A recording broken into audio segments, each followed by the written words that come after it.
Hello, everyone. I'd like to give you a warm welcome to our webinar. My name is Abby Bauer, and I'm an associate editor for Hoards Dairyman magazine. We'd like to welcome you to our monthly webinar series, which is co-hosted by Hoards Dairyman and the University of Illinois.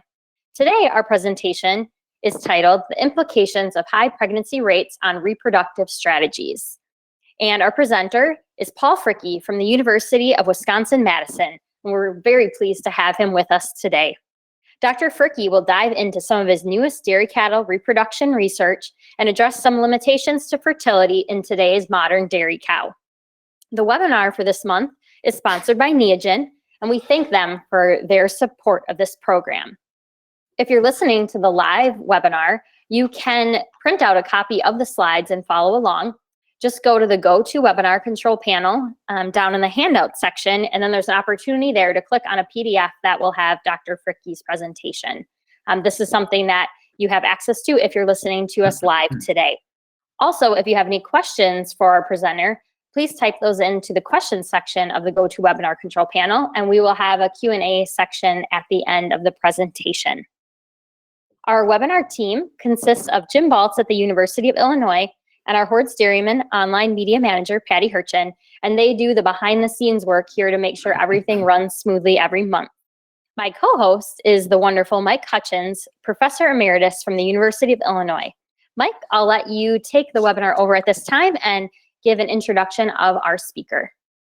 Well, Abby, thank you very much. And it is my professional and personal honor, actually, this morning to introduce our co-worker and good friend, Dr. Paul Fricke. Paul was raised on a family farm up in Nebraska. In fact, the farm is still being run by his father and uncle up there as of today. Paul got his a bachelor's degree at the University of Nebraska, master's and PhD in the University of North Dakota in reproductive physiology. And we were fortunate here to get him moved much closer to us. He joined the University of Wisconsin staff in 1998. His current position is 70% extension, 30% research. He has just a bundle of awards and recognition. He goes all around the world speaking, except when there's COVID-19 happening.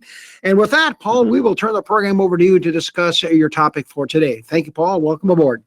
Hey, thank you so much, Mike, and welcome everybody out there in Cyberland. I just want to thank Hoards Dairyman for inviting me to do this webinar. It's just always an honor to do these webinars for Hoards.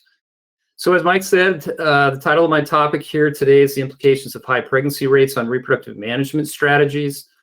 Just a little bit of an outline of what I want to try to go through today. First, I want to give you some perspective and talk about what I've been calling a reproduction revolution. Want to briefly touch on fertility programs, briefly touch on the high fertility cycle. We're going to then get into implications of high pregnancy rates. And then towards the end of my seminar, I'm going to show you some new data on optimizing use of sex semen in lactating dairy cows. So that's where we're going to go in this webinar. So Mike, we're already at our first poll question. So take it away. Yes, our first poll question, you can see here, everybody should vote. And the question is, how long have you worked in the dairy industry? And this answer should go pretty fast. This is not a difficult question. I know which box I have to check. Abby, are you going to make, what are you going to make, about 16 years? Were you in that, or 10, 11 to 15? Where are you? Well, I guess it depends too if you're thinking for people that grew up on a farm versus when you started working in the industry. So I guess you could interpret it a couple different ways, but it should be an easy question for everyone to answer because they should know. They should know how long they've been working in dairy. So give them an easy one to start out, Paul. Good. Well, it is easy, and there's method to my madness here. Okay, well, let's close the polls. We've got 2/3 of the votes. You Democrats are slow. So, Paul, are you surprised? Here, you got a bunch of old people online, obviously. I am very surprised. There are a bunch of old people online like you and me. There's a lot younger than you and me online as well. So I just wanted to get an idea for kind of where we are. It looks like 11% 0 to 5, 17% 6 to 10, 15, 11 to 15, 11, 16 to 20, and almost half the audience is 20 plus years. So what that means is that about half the audience is not going to remember what I'm going to show them. And so I like to use this little figure here. Many of you out in the audience might know who this person is. This is Doctor Who. And I'm a big Doctor Who fan, and Doctor Who is a character in a BBC program, and he's a space alien.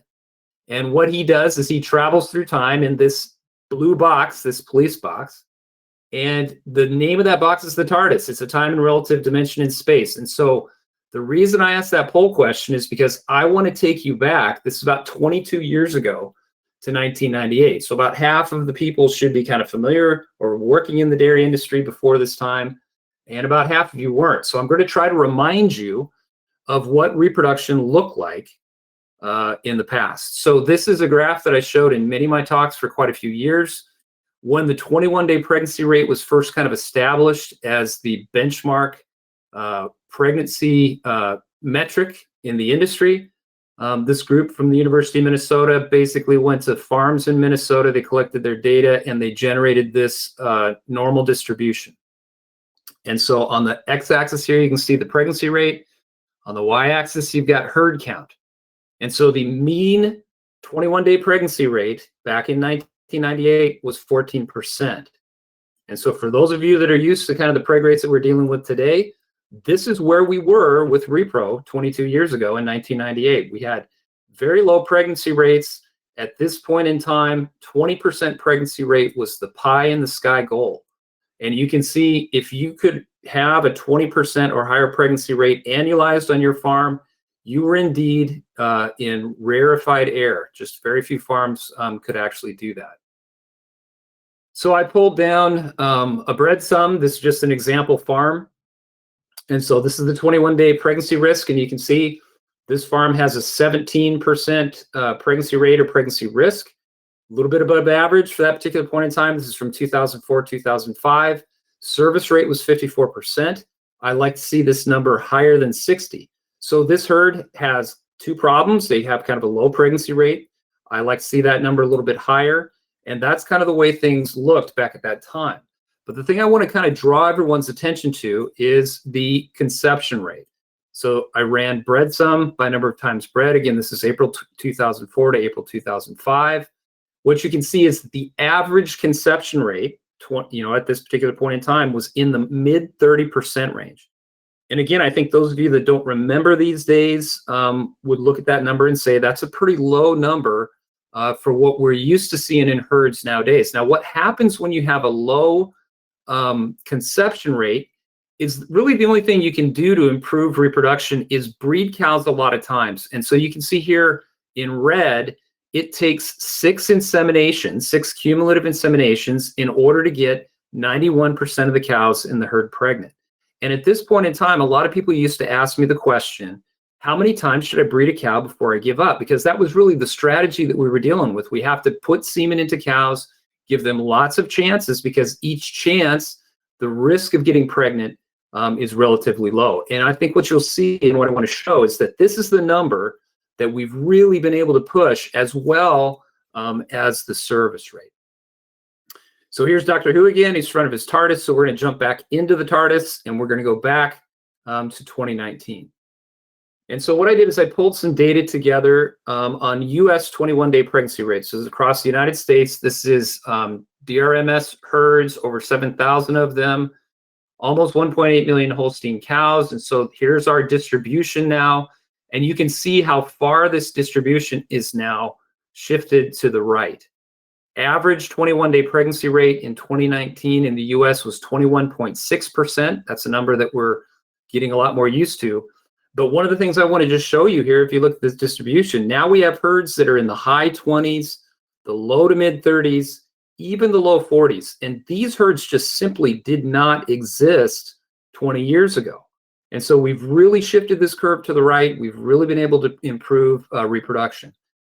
So in this distribution, about 60% of the herds now are greater than 20%. So what I'm trying to show you here is I used to talk about 20% preg rates as a goal.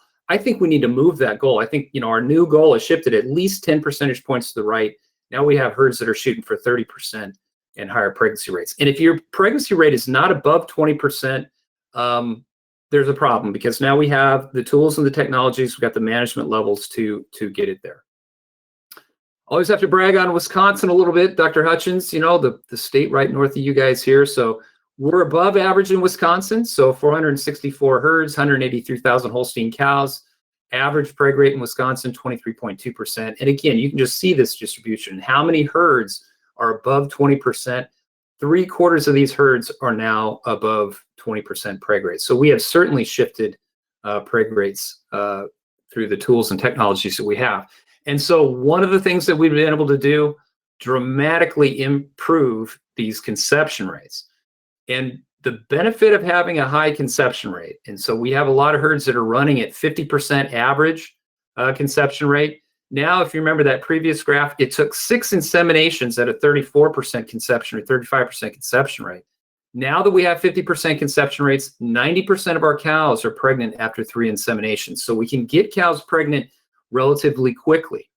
And this really plays into another concept that I just want to briefly touch on here. So what happened? I think there's 2 technologies that we can talk about. First of all, the development and adoption of fertility programs. So Double-Ovsynch, G6G for first-time AI, Resynch strategies as well. So we have good programs and protocols that we can use. But you know, the other technology that has come along and been heavily adopted are the adoption of these automated technologies for detection of increased physical activity associated with estrus. So I just want to touch on both of these.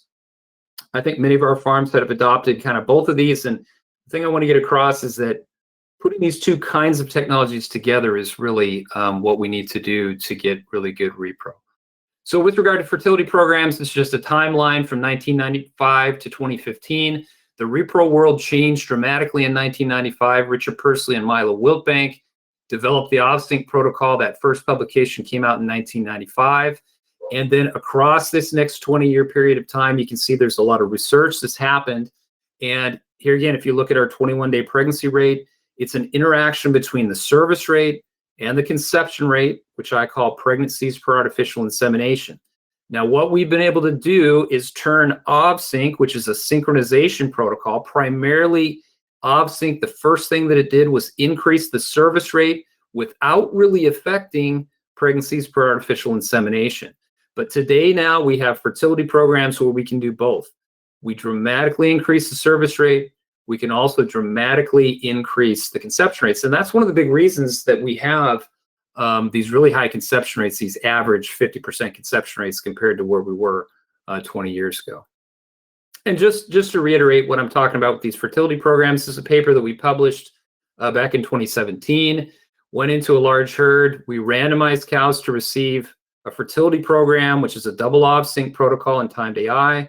The other half of the cows went through this protocol. This is simply a protocol to bring the cows into estrus at about the same day in milk.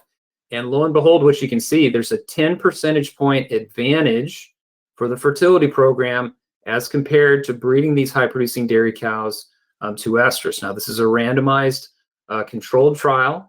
And then the other benefit of doing this timed AI program is in the service rate side of the equation. We breed 100% of the cows that we put on the program. We get about half of them pregnant. We could only catch 78% of these cows in estrus. You'll never catch all of your cows in estrus. There's always a problem with poor expression of estrus, poor detection of estrus, and ovular cows in herds. So we were breeding 78% of the cows at a 39% conception rate. I just did a quick calculation. You look at the percentage of cows pregnant at 110 days in milk, you got about half of them pregnant versus 30 of them pregnant, 30% of them pregnant. So that's why some of our herds, at least, are using kind of these fertility programs up front in their programs. So we also have these technologies, and this is an exciting area. A lot of new technology that has been put on farm. This is not meant to be an all-inclusive list. These are just a few of the different companies that are making these systems. A lot of adoption of these activity monitoring systems.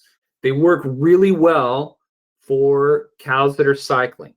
And one thing we know about cyclicity is about 70% of our cows are cycling at the end of about a 60-day voluntary waiting period. So people always ask me, what do you expect if you buy one of these systems? I would expect you'll get somewhere in the 70 to 80% of cows that you'll catch in estrus. You can go ahead and breed them. You might get a little lower conception rate than you would if you put them on a timed AI program, but yet you're not incurring the cost of the hormonal protocol. And but you're going to have problems with the anovular cows if you rely 100% on these programs. So very typically what we can see, this is just a graph, and this is actual data from a herd where cows are inseminated on day 0. And you can see these cows come back into estrus. They didn't get pregnant. And so this is a great way to use these heat detection systems. This is the earliest non-pregnancy diagnosis that you can do. And notice that by day 32, if a cow is going to show an estrus, she's already done so. So we come in with a Resynch program for these animals. On day 32, we'll set them up on an Ovsynch program. On day 39, we can do a preg check, give prostaglandin.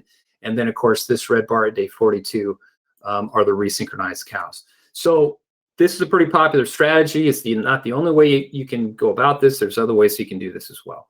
So just to show you what I'm seeing, this is, I was on the board for the Dairy Cattle Reproduction Council, so just a shout out for that organization. I think most of you are aware that every year we do awards for herds. These are the 2017 awards. And I just want to point out, so there's 4 herds in each of these categories. And so what you can see is that none of the herds was relying 100% on timed AI. None of these herds was 100% estrus detection. What they're doing to achieve high reproduction is they're combining heat detection with timed insemination. So this would be probably a pre-sync Ovsynch herd. They're breeding to estrus followed by timed AI. They're rebreeding the cows that come back into estrus. A lot of these herds have heat detection systems, and that's how they use them. And then herds that haven't shown an estrus, that are preg checked open, get resynchronized. About half of the herds were doing this. About half of the herds were 100% timed AI on a fertility program. And again, they're coming back. They're catching those cows that failed to conceive, breeding them to estrus. Any cows that get to the preg check that aren't pregnant, they resynchronize them. So the pregnancy rate for these DCR Platinum award-winning herds range from 30 to 47%.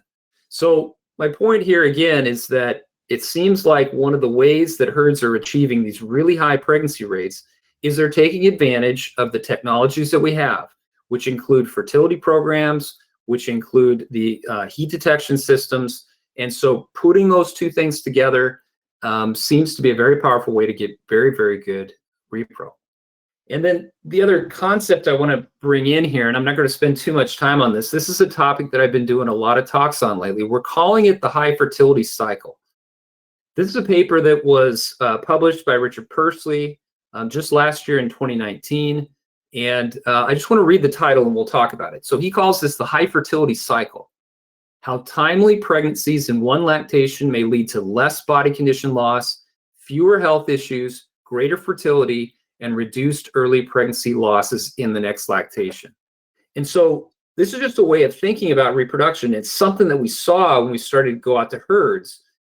There are herds that are using the exact same programs, and they might have wildly different reproductive outcomes. Well, the herds that are doing a good job are the herds that are getting cows pregnant quickly at the end of the voluntary waiting period. If you can get your cows pregnant quickly at the end of the voluntary waiting period, again, they're going to have less body condition loss. And that seems to be correlated very strongly to the fact that those cows then have fewer health issues, they have higher fertility, and they have reduced early pregnancy loss. And I've been challenging nutritionists, I've been challenging dairy farmers. You have to get your herds into the high fertility cycle. And one of the ways to do that is to take advantage of the programs and protocols and technologies that we have for reproduction. Okay, so I want to move into now, what are the implications? So we've got herds that now have really high preg rates. We've got the high fertility cycle herds. What I did is I went to Victor Cabrera, one of my colleagues, and he has a dairy replacement calculator. And so what you can do is you can punch in some of these different variables and you can play around with these results. And I just want to show you what's happened in the industry. And so I put this table together. So if you look at the top side of this table, I'm saying, okay, we've got 1,000 cow dairy at a 14% preg rate and a 30% preg rate.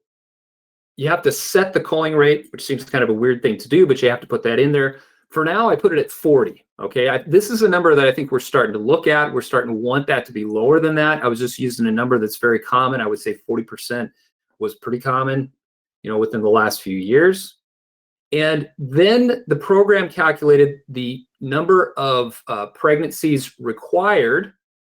And these numbers are a little bit different. That can be confusing. It's just the way that the computer program plays out. And then you look at the number produced. In other words, a 30% pregnancy rate is a lot more productive at producing replacements than a 14%. And so if you have 1,000 cow dairy at a 14% preg rate, you are deficit replacement heifers. If you have a 30% preg rate, you have excess heifers. And so what this has done is it's shifted many economic variables within the industry. It was kind of a shock to the industry. So the old problem we had is nobody had enough heifers. And when you don't have enough heifers, you have to go out and you got to buy replacements. When you have to buy replacements and everyone wants replacements, replacements were very expensive. We have a new problem now, and we've got excess heifers. And so there's some data from Udemy Extension. They did a survey in 2015, some of my colleagues out in the counties. And what they found was that rearing costs from birth to calving averaged $2,500. So that's your input cost. So let's look at the value of those inputs. Top grade springing heifers, I got online, I checked the sale barn at Stratford, Wisconsin on March 18th, 2020. Top grade springing Holstein heifers were selling for $1,200, which is a lot lower than that $2,500 number. So the cost of each extra heifer that you raise is $1,300. Raising an extra 100 heifers per year results in $130,000 per year in excess rearing costs for 1,000 cow dairy. So right now we have a lot of talks going on in the industry about heifer inventory management. And I think what people don't see sometimes is how much it's costing to raise all of these extra heifers. So in very short order now, what people are doing is they're taking advantage of new technologies. And this has really shifted quickly within the industry. So we're using a lot of genomic testing. And with genomic testing, you can get a normal distribution. So we would have low genetic merit animals on the left, very high genetic merit animals on the right. We know we don't have to raise all of our replacements. So we can just determine which ones we're not going to raise. You're going to color divert those to a beef operation. This next group of animals, then we're going to inseminate with beef semen. And we're going to reserve the top end. This would be for heifers or for lactating dairy cows, especially first lactating cows. We're going to inseminate those with sex semen. This is where we're going to get our replacements so we can advance genetic progress, and we can do a lot better. We can start to get control over how many replacements we're actually raising within our herds. All right, so that's a bit of an introduction there, Mike. Why don't you take it away on our second poll question? Yeah, we have a nice poll question here, and it says, what percent of your lactating cows, not heifers, lactating cows, are you inseminating with sexed semen? This will be pretty interesting. And you have four choices: 0 to 10%, 11 to 25, 26 to 50, more than 50%. Abby, do you want to take a guess where you think this is going to go? That's a good question. I'm going to go with the 11 to 25%.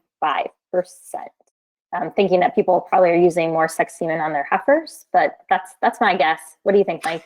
Yeah, I'm going to drop to the bottom too, because I don't think the guys are, of course, there's more expense there as well. And there's always a question of fertility, which I'm sure Dr. Fricke will talk about as well. But we are getting pretty close to 50% of the votes in. And Paul, you can get ready to come back on here. We're going to close this off here in about another 2 seconds. And Jim, let's go ahead and close it off.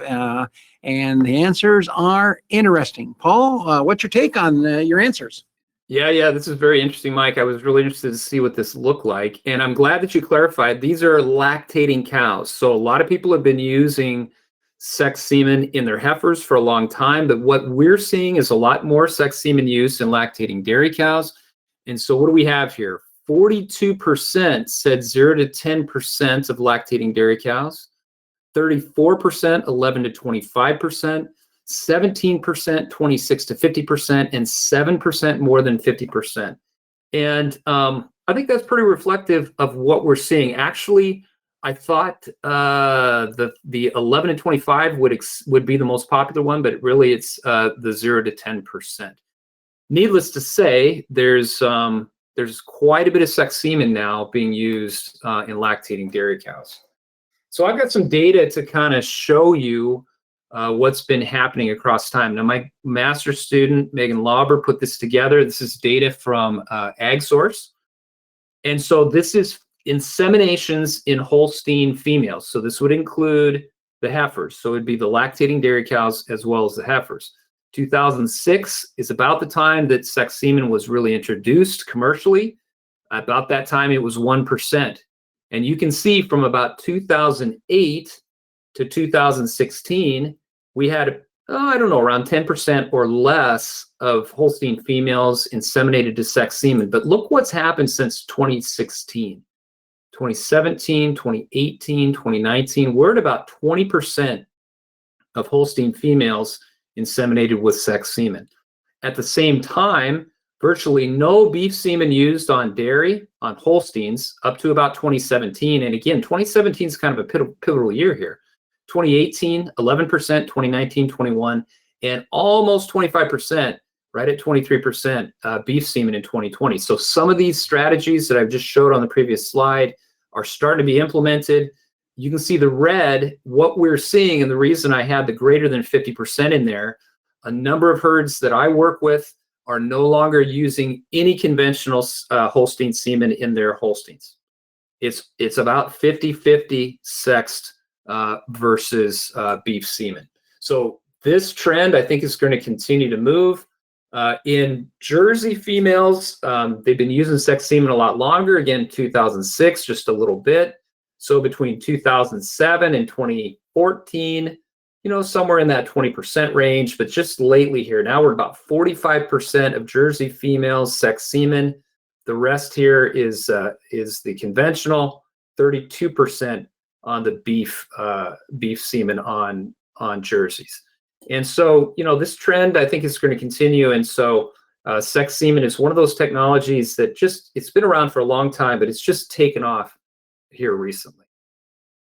So I want to just talk a little bit about sex semen and talk about, some of the ways that we can potentially use it within a dairy. So sex semen, sexing technologies is been around the longest. ABS has a new product, sex cell. So these are the two different competing technologies that are available out in the industry. This is just a cartoon of a flow activated cell sorter. So this was known as the Beltsville method when it was first developed. Essentially, you've got a electronic charge that's each of these sperm is put into a water droplet, and then you've got an electronic charge associated with that. And then you're going to hit these things, you're going to soak them in a dye. The dye binds to DNA, and an X chromosome has 4% more DNA than a Y chromosome. So there's a difference there. And so then that's going to be red. You're going to hit it with this laser. It's going to go between these two plates, and you can sort it.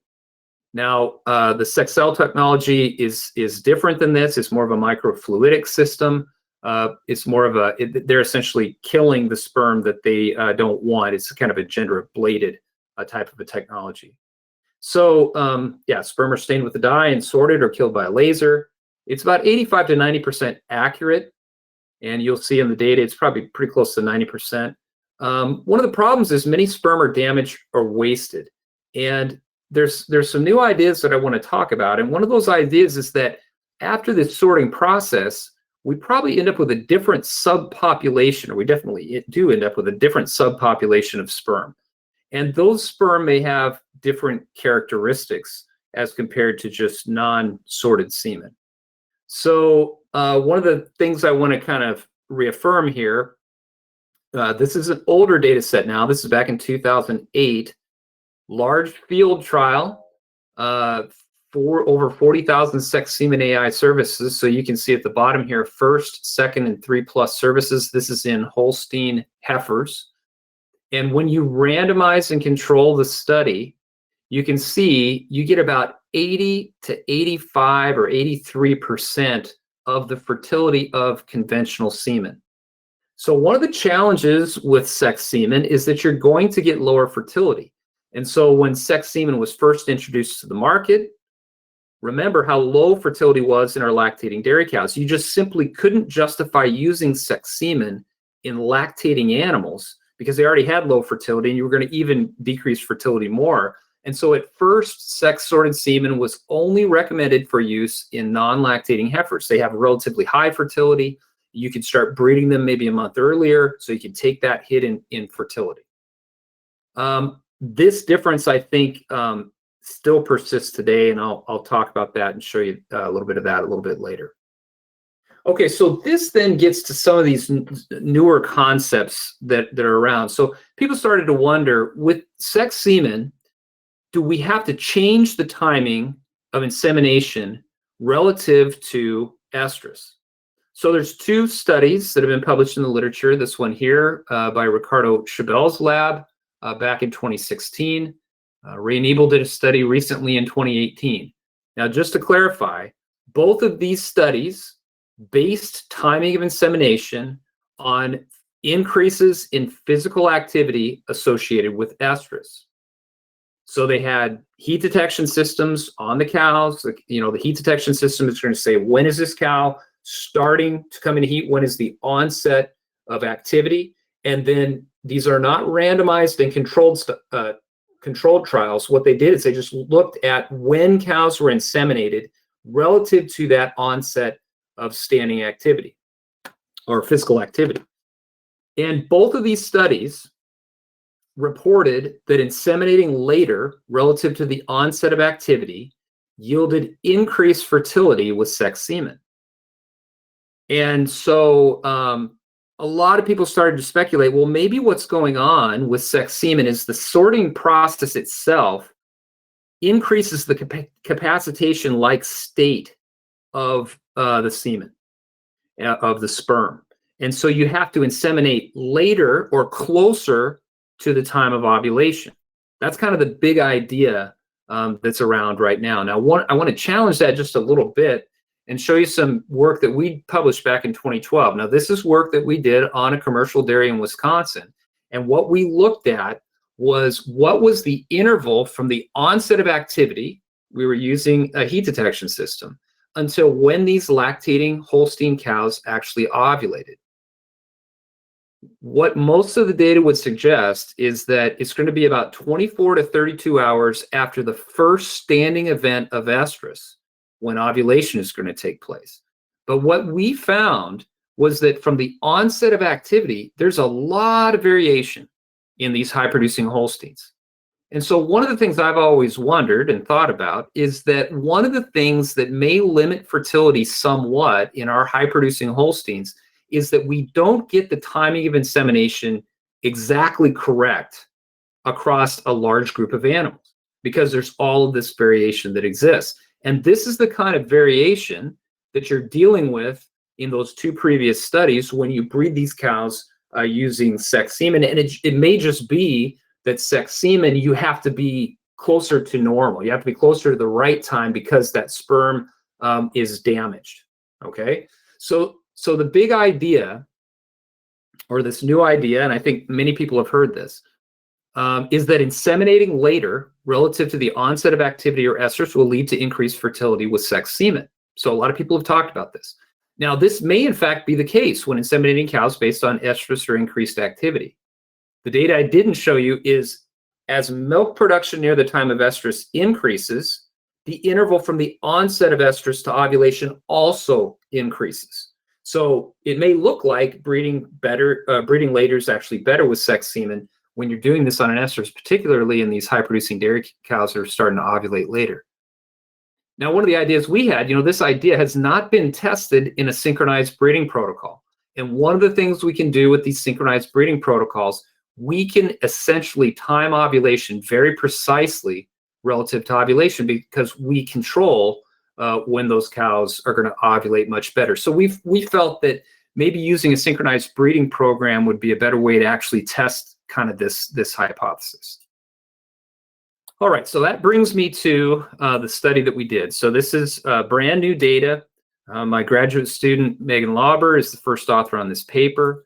And Megan has been doing a lot of presentations lately with this data. So we call it the effective timing of induction of ovulation relative to timed AI using sex semen on pregnancy outcomes in primiparous. These are first lactation Holstein cows. Why first lactation cows? Because that's primarily where a lot of the sex semen is being used.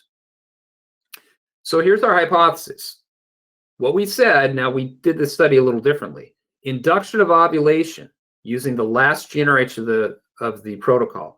So induction of ovulation earlier relative to a timed AI and a Double-Ovsynch protocol will result in more pregnancies per artificial insemination. So let me show you how we set this up. We had 3 collaborating farms. The farms were chosen based on the fact that they were using sex cell semen. So all these farms were using sex semen, the sex cell product. So there were 3 locations. There was a farm in Nebraska, one in Ohio, and one in Wisconsin. Only first lactation cows. We had a total of 730 cows. And you can see all the farms were selected based on the fact that they used a double-Ovsynch protocol for first service. And you can see this is a 6,650 cow herd, 1,822 60 cows, 24,900 pound, 28,500 pound, and 31,000 pound ME. So these are pretty representative farms. They're relatively large farms, good farms to work with on a study like this. So let's talk about this double-Ovsynch protocol. There were 2 different treatments, and cows were randomized to these 2 treatments. So half of the cows went on to what we called a standard double-Ovsynch protocol. Here's the first Ovsynch here. And notice that all these treatments are given in the AM up until the end of the protocol. In the PM, we give that second GnRH treatment and then breed the next morning. And that gives us an interval from G2 to time to AI of 16 hours. So you're going to see this treatment represented in the next few slides as G216.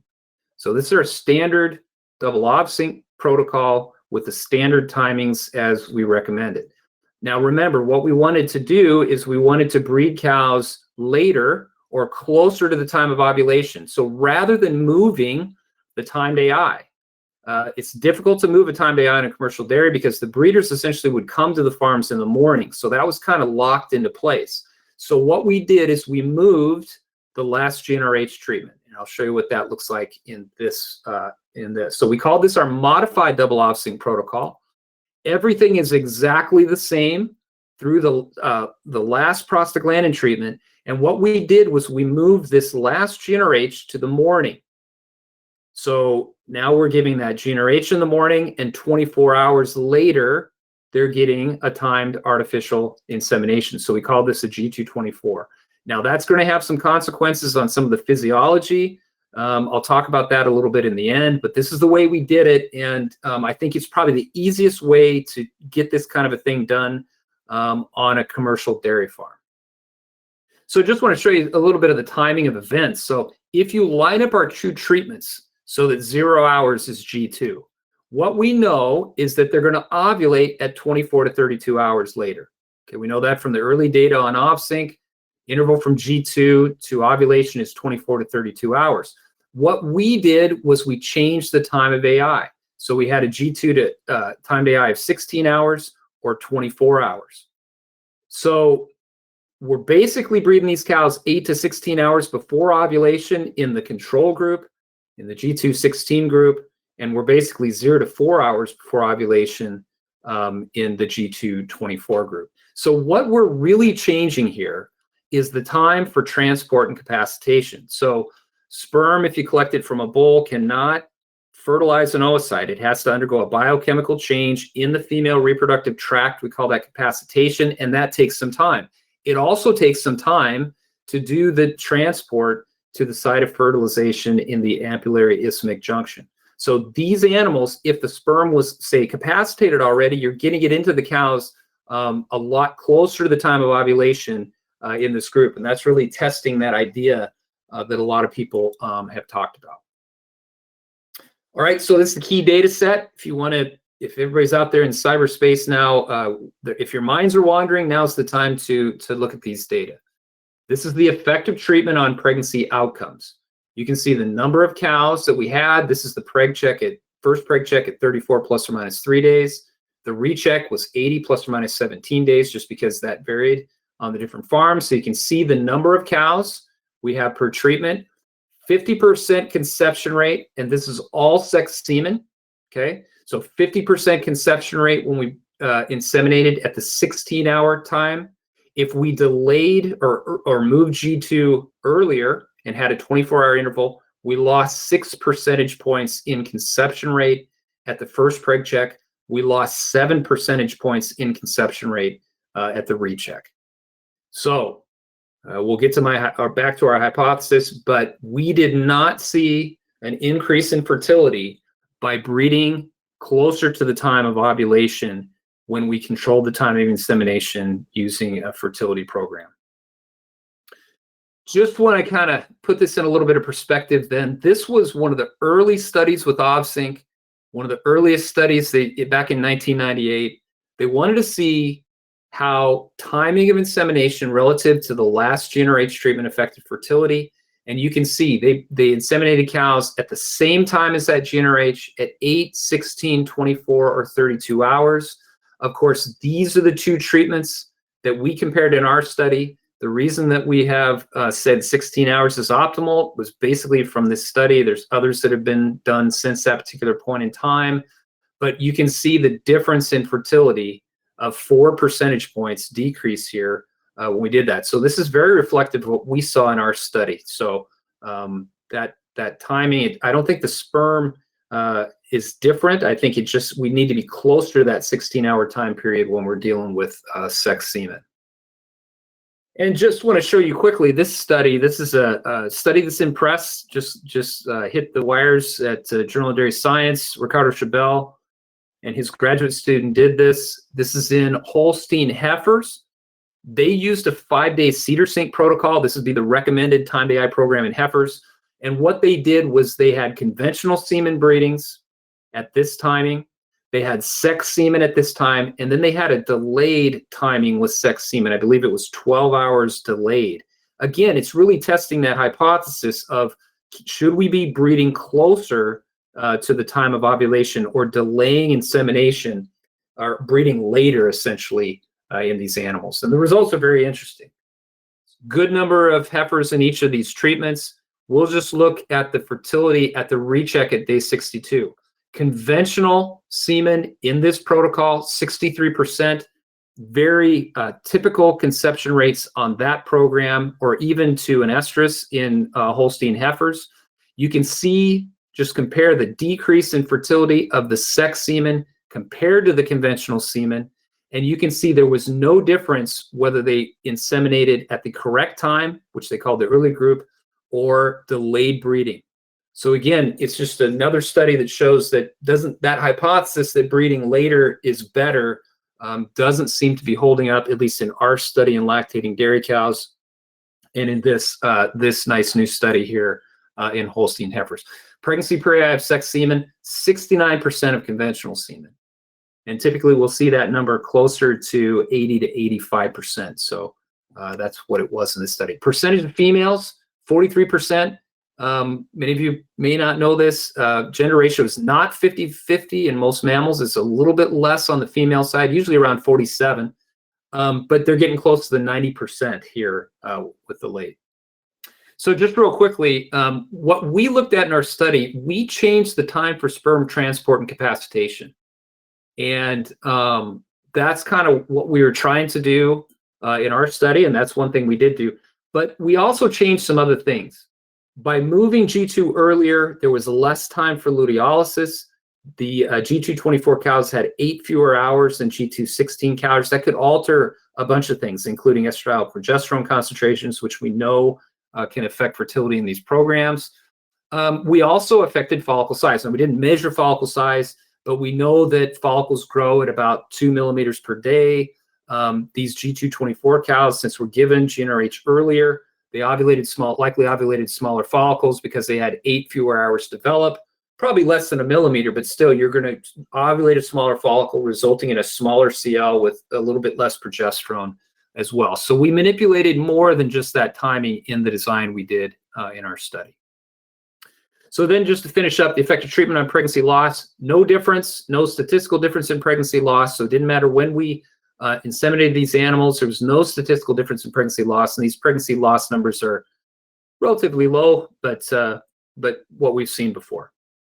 And then this is the effective treatment on fetal sex. And so again, 92% heifers versus 90%. This data was collected using transrectal ultrasound at the pregnancy recheck on 2 of the 3 farms. So we had 126 and 100 animals in these 2 different treatments. And so that's what we're seeing. And so really good skewing of the fetal sex ratio. So go back to our hypothesis. Induction of ovulation earlier relative to a timed AI and a double-Ovsynch protocol will result in more pregnancies per AI. That was our hypothesis. We reject that hypothesis, at least based on the design we used. There was a 6 and a 7% decrease in fertility at 34 and at 80 days. There was no difference in pregnancy loss at the 24-hour interval, no difference in fetal sex ratio. And so I'll just leave you with this slide and get to my recommendation. If you're using sex semen in first lactation Holsteins after a double-Ovsynch protocol, you want to use a standard double-Ovsynch protocol, which involves giving GnRH in the afternoon and breeding the next morning. And so we recommend, based on our study, to stick with the original timing and not to alter the timing of insemination relative to induction of ovulation. So with that, Mike, I've worked my way through the slides. I think I'm right on time, and so you can take it away from here. Very good. Well, Abby, I'm going to turn it back to you to bring us up to speed on what's going to happen in the future. Very good. Thank you. First of all, Paul, thank you very much for that great presentation with some background information and then some of your most recent research. I know I always enjoy listening to your presentations and was very pleased that you're able to join us on the webinar today. I think no matter where you're farming in the world or what size your herd is, managing reproduction is a necessary part of dairy farming. So I think everyone in our audience today should have been able to take some messages home with them. I also want to thank Neogen for their support of this program. We certainly appreciate their support of our educational program today. And then I also want to thank all of you listeners out there. I know you have a lot of demands on your schedules, and we really appreciate when you take the time to join us for our live presentations. We also will have this webinar available on our archive later this week, along with all of our other presentations that we've done in the past. So if you want to check those out or share them with someone else, feel free to visit our website and go to the webinar tab. I want to make you aware of a couple of other presentations that we have coming up. So if you'll click ahead to the next slide, Paul. In June, for June Dairy Month, we're kind of going with a little bit of a different type of presentation. And this time, instead of focusing on the cow, we'll be focusing on milk. And we have Bruce Sherman from the University of California, Davis, who will be joining us. And his presentation will be titled Milk's Role in Human Immunity. And he'll be talking about the lactation process and how milk can be a benefit to humans and building up that immune system. So please make plans to join us on Monday, June 8th at noon Central Time for that presentation. Then looking further ahead to July, our presentation will be on calf housing, behavior, and well-being, presented by Emily Miller-Cushion from the University of Florida. Later this week, on Wednesday, we will have another online opportunity for you, and that is our weekly dairy live stream program. This is a newer program that we've put together focusing on more current events, especially related to the COVID-19 pandemic that is going on around the globe right now. So on Wednesday, our title presentation is Where Are Dairy Exports Headed? And here we'll have a group of experts, including Secretary Tom Vilsack, who is with the U.S. Dairy Export Council, talking about dairy exports and what has happened to them in the last few months and where they're going in the future, where we predict they're going. So please, if you haven't attended one of our dairy live stream programs, go ahead and register. You can find that information on our website as well and make plans to attend. That will be this Wednesday at 11 a.m. Central Standard Time. Now, we did have some questions that came in ahead of today's webinar. And please remember, you can always submit your questions ahead of time, or you can type questions into the questions panel right there in your GoToWebinar control panel right now. So if you have any questions for Dr. Fricke, go ahead and do that. But we have a few questions that came in ahead of time. So Mike, if you want to go through those, and Dr. Fricke will look forward to your answers. Well, very good, Abby. We do have some questions, and let's go through. This one comes from Holland and shows that you can send these questions ahead of time, so Paul has a chance to react to them. The question says, in Europe, we can run any synchronization programs. Can you give us advice on how we can make progress? And relates, what about activity monitors that are in place in these herds as well? Paul, comments? Yeah. Thanks for the question. Thanks for the question from Holland. I just want to clarify something. I've been to Europe a lot, and I don't think it's correct to say that you cannot run any synchronization programs. I do know a lot of countries, they do in fact use synchronization. They might not use kind of the more aggressive upfront, programs like the fertility programs that I was talking about. They might try to limit that. I can understand that. But one thing I want to reiterate, these are safe and effective technologies. And if you choose not to use a safe and effective technology, you kind of put yourself a little bit behind the 8 ball. So what would I do? You got to rely on that heat detection system. And those heat detection systems help a lot. Okay, they do a good job of catching the cycling cows. But as I said, research would show in large numbers of animals, about 20 to 30% of cows have not yet begun cycling at 60 days. So you got to do that. Another thing that you could possibly do is genetic selection for fertility. I think that's always a good thing that you should do, genomic testing and those kinds of things. But if you choose not to use a certain technology that really works to help with a problem, this anovular problem, you're going to be a little bit behind the 8 ball. So, okay, next question, Mike. And it says, is there any disadvantage to using pregnancy rates as an index for herd fertility? My concern is using hormones to improve heat detection while conception rate is low. Yeah, another good question. And so the answer to the question, is there a disadvantage to using pregnancy rate? No, that is our primary metric. That's the way we want to measure reproduction. It's the best way we can measure reproduction. And I understand the concern is if you're using hormonal programs to improve heat detection rate, yet have low conception rate, either you're not complying to the program, and these programs are very complicated. You have to get the right treatments to the right cows on the right days for them to work, or your cows aren't healthy, they're not in the high fertility cycle, or you're using them on a subpopulation of cows that just has low fertility, like those anovular cows. So using these programs, it's just very proven that you're going to improve preg rate. If your conception rate remains low, there's probably some other things independent of the protocol that's holding you back. Okay, let's go to the next question from Italy, and it says, can we achieve high pregnancy rates without using so many hormones? Is there any evidence that these reproductive hormones can reach the food chain and cause some harm to the human population? Interesting, Paul. What do you think? Yeah. So can we achieve high preg rates without using so many hormones? And the answer to that is yes. I see herds that can do extremely well. We have organic herds here in the US that don't use programs that do really well with repro. I did a sabbatical in 2014 in Ireland. It's a bit of a different system, a different kind of a lactating cow. They got very high fertility. They do a nice job. I wouldn't say they don't use any hormones. They're going to use those hormones in certain animals that aren't cycling. New Zealand would be another good example. They breed a lot of cows to estrus and then use cedar type protocols to deal with the non-cycling cows. So you can do an okay job. It really depends on your anovular cows and whether your herd is in the high fertility cycle. The second part of the question is an interesting one, and I don't get it as much anymore. The two hormones that we use, GnRH and prostaglandin, in these programs have extremely short half-lives. I mean, we're talking half-lives that are in minutes or at most hours. These don't get into meat. They don't get into milk. There's no withdrawal period. They're just completely safe for the animals. They're completely safe for humans. And one thing I like to say, these programs are good for cows, they're good for people, and they're good for the environment.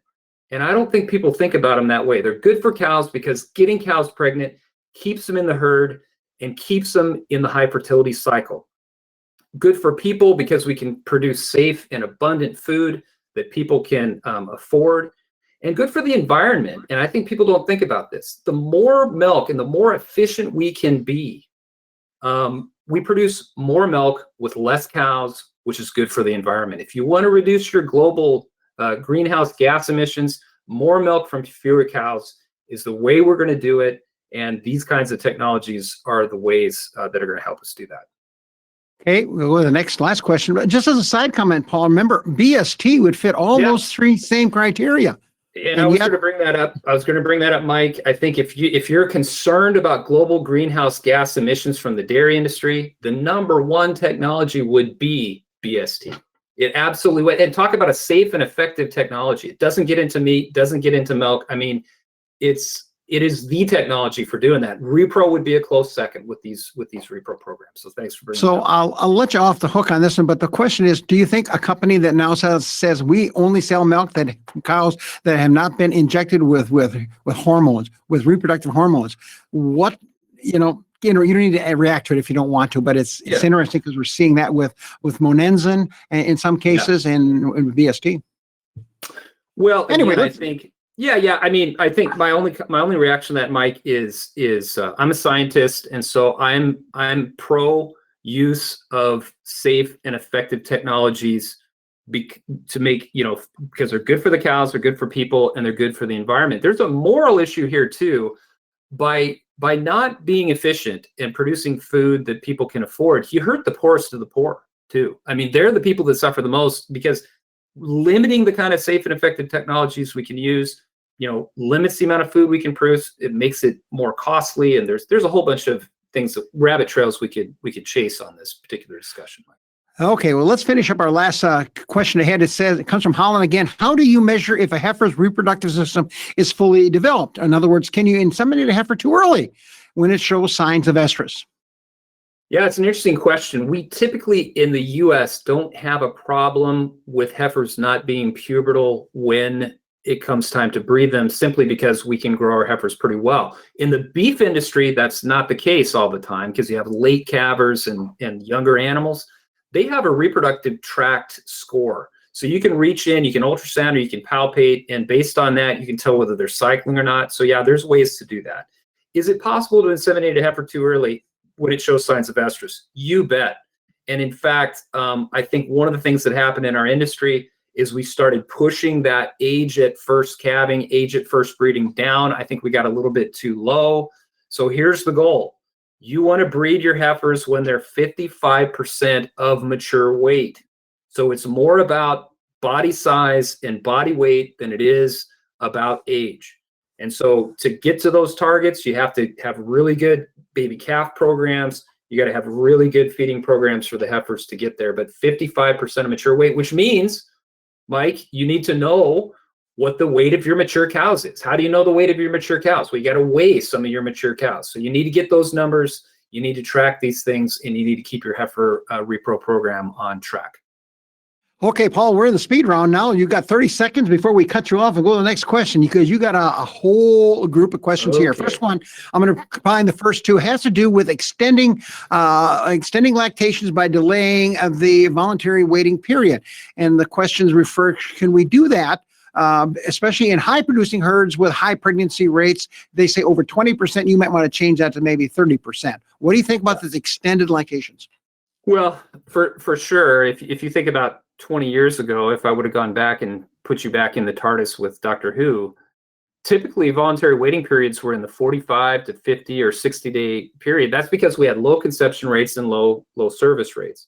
One thing that fertility programs have done for us is they've been able to get semen into cows rapidly at the end of the voluntary waiting period. And now, rather than getting 34% conception rates, we can get 50% conception rates. By that alone, if I was using 100% timed AI program for first breeding, I would have probably a 60, 70, 80-day voluntary waiting period.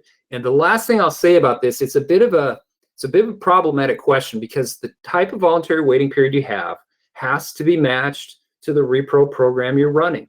So if you're one of those herds that wants to watch cows for estrus first and then use a synchronized breeding program to clean up, you're going to have a shorter voluntary waiting period than if you're 100% timed AI on a fertility program. So I don't think there's a blanket recommendation here, but for sure we've been able to push those voluntary waiting periods a little bit longer than they used to be, for sure. Should there be any relationship to level of production in the herd, say 30,000 pound herd versus a 25,000 pound herd? I mean, I think we need the economic models to look at those sorts of questions. Higher producing herds, obviously, yes. We do have these really high production herds now, and I think they can go longer. When we talk about repro, Mike, what we want to do is really, it's not just about 21-day pregnancy rate. It's about getting the most cows pregnant at the best time. And that depends on the shape of the lactation curve, okay? And so the more persistent these cows are, the longer we can wait. Maybe we can genetically select for persistency, for example, in our high-producing cows. First lactation cows are very persistent, but they're going to become a second lactation cow next time around. And so that's a consideration as well. So it's a complex question that is certainly not my area of research, and I don't want to go too deep into that. Okay, now you're down to 20 seconds in the round here. Is there any relationship between days spent in the close-up group and reproductive performance in the next lactation? Okay, so that's a great question, Mike, and we thought so. And I did a study a number of years ago with Rick Grummer, who's a transition cow nutritionist, and what we were looking at was twinning. So we had cows that had singletons versus twins, and we randomized them to a 3-week versus an 8-week steam-up ration. And our hypothesis was cows that calve twins will calve early and they'll miss that transition period and it will be bad for them.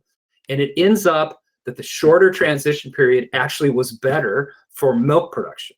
So it was kind of an interesting study when we looked at it. So can it have effects?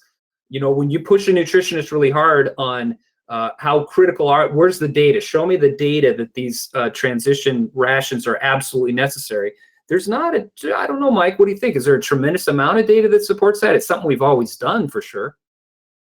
Interesting question. Well, I'll move on though. Can we inseminate cows if the cows come into heat 3 to 4 days before the timed AI double-Ovsynch protocol is reached?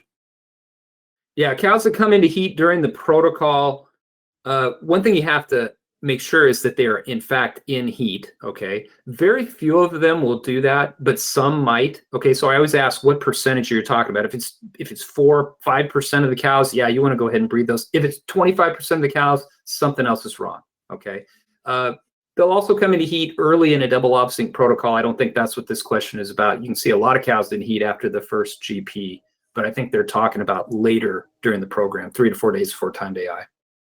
Okay. Any relationship between preg rate and culling rates? Or the question is, should we just do more culling? Will that improve my preg rate if I do that? No, because preg rate takes into account all the data that happens to a cow. The only way you can alter that, so calling cows do not breed animals and things like that. People think that that alters the preg rate. The only way you can cheat is if you go back to the date of calving and take that cow like out of the entire herd. So culling will affect the calving interval, but it doesn't affect the 21-day pregnancy rate. And the other thing I will say, right now with all these heifer management strategies, we're trying to figure out what is the optimal culling rate. In Wisconsin, I think it's 42% or been 42% for years. And now that preg rates have gotten really high, we've got a lot of heifers, and I think people are starting to look at getting that number down to 35 or even 30%. So that's kind of the new frontier where we're headed. A very deep question. I'm going to keep it short, though, and that is, if a cow is in the first postpartum days, like 5 to 10 days, and shows metritis, should they inject with PGF every 48 hours, like 3 injections? Does that make any sense to do that, trying to clean the cow up? Yeah, I mean, the idea that prostaglandins clean the uterus is a very compelling idea. It's an idea that people have had for a long time.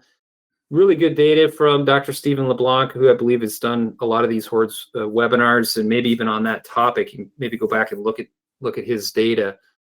In my mind, what prostaglandin F2 alpha does is it regresses the corpus luteum. And early post-calving, cows don't have a corpus luteum. So the only action it would have would be direct on the uterus. And there's just not a lot of good data to support that prostaglandins have a therapeutic effect on metritis. And I'll go back to what I've said about metritis for years. The best way to deal with metritis in a herd is to avoid it happening in the first place. And that is clean calving areas, really clean calving areas. I mean, knee-deep bedded straw, cow calves, you clean it out, you power wash it, you rebed. And Mike, you've been to farms that do that well, and you've been to farms that don't do that well. And so I think that's a bigger thing that you can control to control metritis rather than trying to treat it after it happens. Another question had to do with, they're asking you had mentioned 70% of the cows are cycling after the voluntary waiting period. Is this Holstein data, or would jerseys be different? Oh, that's a good question. Most of the data that we have is in Holsteins, but jerseys are not that different as far as cyclicity goes. They show heat better. They have higher fertility than Holsteins, but some of them still are going to have this anovular problem. So, but the bulk of the data that's been reported in the literature is with the Holstein. What's the most economical way to find the top half of your herd when you want to selectively use sex semen? So the key word I believe there is economical. Genomic testing is a great tool. Genomic testing, I talk about a reproduction revolution at the beginning of my talk with these fertility programs. There was a genetic revolution too, and it had to do with development of genomic testing. And so it's a tremendous technology. You don't have to even test all of your animals, okay? So you can test the kind of ones that are on the bubble. You know pretty much what your really good ones are. You know what your really bad ones are, so you may just have to test the ones in the middle. So there's different testing strategies. If you're really good at pedigrees, you can do a pretty nice job as well. However, most people think they're really good at pedigrees, and they're not, because they lose track of which bull was used to breed and which calf belongs to which cow in the calving pen. And so those are limitations, and that's been shown over and over, that people think they're better at getting that right than they actually are. Two questions in one here, and that has to do with ideal voluntary waiting period. What are the criteria that you would use to determine what is my ideal voluntary waiting period in a given herd? Well, again, the voluntary waiting period is a question that's an interesting one. My former student, Julio Giordano, who maybe you've had on the Hoards Dairyman, he's got a really interesting data set where he actually looked at this. 60 versus, it was a 60 versus an 88-day voluntary waiting period using a Double-Ovsynch protocol. He found that the older cows did better at the shorter voluntary waiting period, and the younger cows did better at the later voluntary waiting period. So that data set's out there. There's other data sets that have tried to model this, and a lot of those data sets would suggest that if you could choose when to get a cow pregnant, it would be at about 110 to 120 days in milk. And so you can do the calculations. If you get 50% of your cows pregnant at first breeding, obviously you can't have a 100-day voluntary waiting period. You got to start a little bit sooner than that, but you certainly don't need a 40 or 50-day voluntary waiting period. So you can kind of calculate that for your own herd and try to dial that in. And I'm involved in a lot of discussions on farms where people are still trying to figure out what is the best optimal voluntary waiting period. Should we have a different voluntary waiting period for first lactation cows than older cows? And I wish we had better data to guide us through those questions. But what I can tell you is it has to match the breeding program that you're using. I think there's just a clarification, Paul, a reference to high-producing cows at estrus, milk yield increases. I'm not quite sure that's what you said, but do you want to clarify that relationship on high-producing cows and estrus and milk yield? Yeah, so there's a number of different data sets. So as milk production near the time of estrus goes up, estrus expression goes down, and that has to do with liver metabolism of estradiol from a follicle. So higher producing cows don't show estrus as well. And I think what I said earlier was that milk production at the time of estrus tended to increase the interval from the onset of activity until when they ovulated, and that's really an estradiol metabolism issue too, because the follicle has to grow a little bit larger and a little bit longer to get enough estrogen to bring the cow into heat. So that period of time starts to get stretched out in these high-producing dairy cows. And so basically what I'm saying is that if you're relying on increased physical activity based on a heat detection system to put semen into cows, you're dealing with a lot of cow-to-cow variation just that we see in that timing interval. When you give GnRH, that causes the LH surge, and we know an ovulation is going to happen in 24 to 32 hours. That's why we did the experiment the way we did, because we could control that. We could do a better test of the hypothesis. Okay, I'm going to cherry pick the ones I think that are kind of cool here, because Paul, you're actually behind the answering the questions. What about fertility of beef semen? Is it better than dairy semen when we go into the breeding program? No one that I know has done a randomized controlled study on that. And here's the difficulty. I've been to farms where they said, our sex semen breedings have a higher conception rate than even our beef semen breedings. And so they look at that conception rate, which is really easy to do in a herd. The problem is you use sex semen on a different group of cows than you use beef semen on, okay? And so sex semen, primarily first lactation cows, yeah, you're going to get really good fertility. Beef semen, older cows, maybe cows you don't want to keep around, it's a different population of cows. No one that I know of yet has gone into that group of cows that you would normally use beef semen on and randomized them to get beef semen versus Holstein semen. And that's the kind of a study that you need, a randomized controlled study to compare those differences. Now, one thing I will tell you, dairy bulls have been selected for fertility for many, many generations.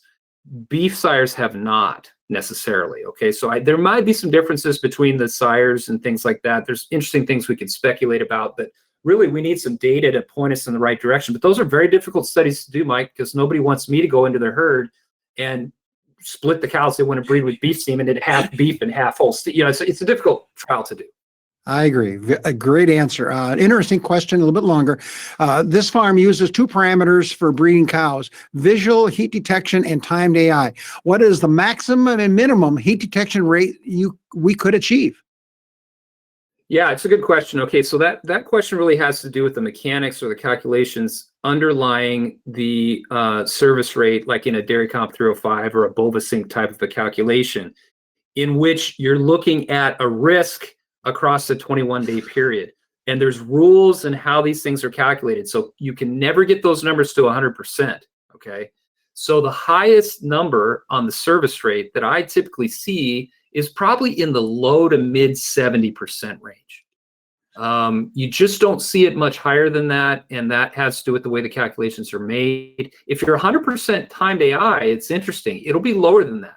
It'll be in the 60 to 65% range because you're not taking advantage of those cows that come in heat. But if you combine them together, that's how you can really drive that number into the mid to low 70% range.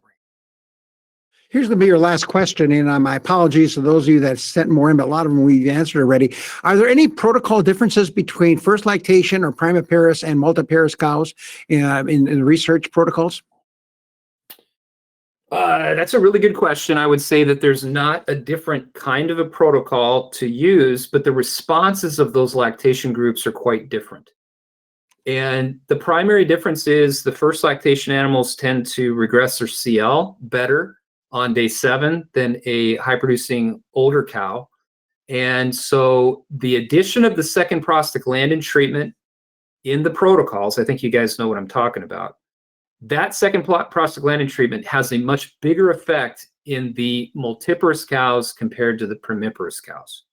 But it doesn't mean that adding it to the first lactation cows doesn't benefit. In our herd here at the University of Wisconsin, many herds that I work with here in Wisconsin, yeah, you're going to just use the same protocol on all lactation groups for first breeding at least. Well, with that, we're going to go ahead and wrap up. And I guess if your question didn't get answered, send it in to Patty Hurchin, and she can then forward it to Paul. That's probably the easiest way. We probably have another half hour's worth of questions here. So Abby, for the sake of time, I'm going to turn it back to you to kind of wrap up today's program. Thank you, Mike.